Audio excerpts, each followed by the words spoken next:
Red Faction Guerrilla was one of those games I missed when it originally debuted in 2009. It wasn't from a lack of interest either.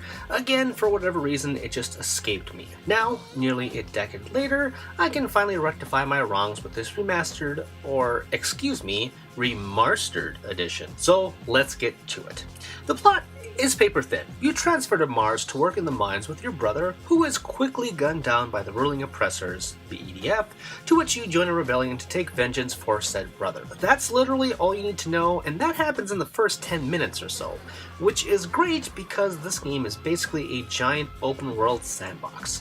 There's that loose narrative tying everything together with the main and side missions you need to undertake in order to free zones of the EDF, which will then progress the plot. The structure is pretty basic, with the main missions containing some cool set pieces, like stealing a mech you then use to destroy a base, but the side missions are all one note: save civilians, blow up architecture, steal cars, and so on, with little context to go on. As repetitive as these tasks are, there is one thing that kept me playing, and it's the big selling point of Red Faction Guerrilla: destructibility. Nearly everything in the game can be reduced to rubble, which never gets unsatisfying, be it with your trusty hammer or various bombs. Seeing concrete crumble like graham crackers was a joyous feeling. If not for that, there's not much else going on for this game. The plot is barely there, and when it does surface, it takes itself way too seriously, which would be fine, but given the fact that the game lavishes in its ridiculousness of its destruction and wonky physics, it just feels off.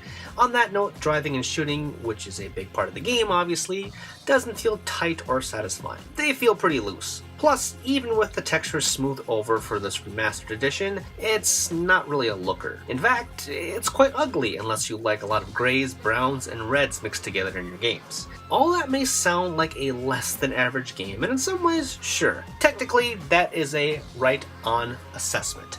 On the other hand, as many faults as Red Faction Guerrilla has, remastered or not, it's just a lot of fun.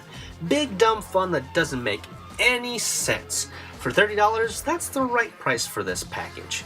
If you missed it the first time, I recommend it on a sheer curiosity level. There's no game really like this. No, it doesn't hang with the big boys, but sometimes I don't want to be moved by a story or be impressed by graphics. I sometimes just want to blow stuff up, and if you want to escape like that, then you can't go wrong with this. My name is Tristan, and you've been watching ReActionExaminer, wherein I do my best to create interesting videos to entertain and educate you fine folks. Be sure to subscribe, that helped me out a lot. And if you want to check out more, be sure to read my work over on The Gamer, wherein I write fun little listicles. You can also drop by my personal website, GameJerk, wherein I post other articles and reviews. All these links and more can be found in the description below. Thanks, and see you all next time.